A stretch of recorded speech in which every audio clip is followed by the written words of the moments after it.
पति पत्नी का झगड़ा, दिल छू लेने वाली कहानी। संयुक्त परिवार के एक पति पत्नी में काफी बड़ा झगड़ा हुआ। यह झगड़ा उन छोटे मोटे झगड़ों से ज्यादा गंभीर था जो हर पति पत्नी में सामान्यतः होता है, क्योंकि इस झगड़े में एक दूसरे की आलोचना करते करते बात इतनी बिगड़ गई थी कि पति पत्नी एक दूसरे से अब तलाक मांगने तक बातें करने लगे थे।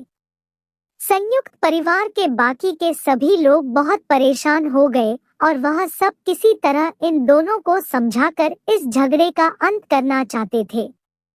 जब सभी के प्रयास काम नहीं आए तो वे लोग पति पत्नी के इस जोड़े को घर के सबसे बुजुर्ग सदस्य यानी दादाजी के पास लेकर गए।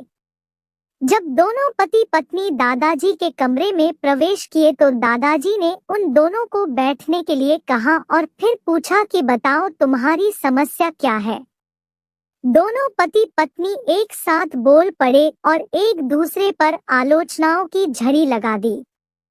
जितनी कमियां पत्नी अपने पति में गिना रही थी उससे ज्यादा कमियां पति भी अपनी पत्नी में गिना रहा था और कई मिनटों तक यह सिलसिला चलता रहा। दादाजी ने भी इन दोनों को नहीं रोका और इनको अपना अपना गुस्सा एक दूसरे पर उतारने दिया। आखिर में जब दोनों एक दूसरे की बुराइयां करके थक गए और शांत हो गए तब दादाजी ने उन दोनों से कहा अब दोनों एक दूसरे की कुछ अच्छाइयां बताओ।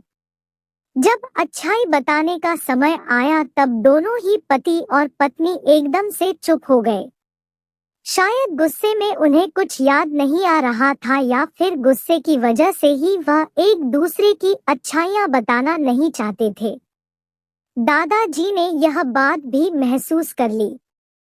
थोड़ी देर तक जब कोई भी नहीं बोला तब दादाजी ने कहा अच्छा ठीक है, यह लो पेपर और पेन और एक दूसरे की अच्छाइयां इसमें लिखो। पति पत्नी दोनों ने ही पेपर और पेन लिया और एक दूसरे से काफी दूर जाकर बैठ गए। थोड़ी देर तक ना पति ने कुछ लिखा ना पत्नी ने। फिर पति ने पेपर में कुछ लिखना शुरू किया। उसे देखकर पत्नी ने भी अपने पेपर में लिखना शुरू कर दिया। ऐसा लग रहा था जैसे दोनों एक दूसरे से कंपटीशन कर रहे हो। काफी समय तक दोनों ने पेपर में लिखा और जब पेपर लिखावट से भर गया तब दोनों ही अपना अपना पेपर लेकर दादाजी के पास उन्हें देने के लिए गए।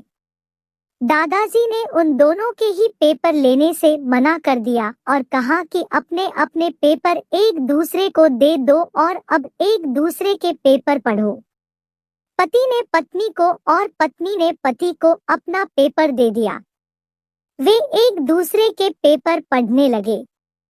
थोड़ी देर बाद पति और पत्नी दोनों के ही आंखों में आंसू थे। पेपर में अपने बारे में लिखी अच्छाइयां पढ़कर पत्नी तो फूट फूट कर रोने लगी। पत्नी को रोता देख पति उसे चुप कराने के लिए दौड़ पड़ा और माफी मांगते हुए उसे मनाने लगा। पत्नी ने भी पति की माफी मांगी और माहौल ऐसा हो गया जैसे कभी कोई झगड़ा हुआ ही नहीं था। दोस्तों, कमियां और खूबियां जगत के हर इंसान में होती है। अब ये हमारे ऊपर होता है कि हम कमियां देखकर अपने जीवन को नर्क बना ले या खूबियां देखकर अपने जीवन को स्वर्ग बना दे। उम्मीद है कि आपको वीडियो पसंद आई होगी। अगर वीडियो पसंद आई हो तो वीडियो को लाइक करें और चैनल को सब्सक्राइब करें।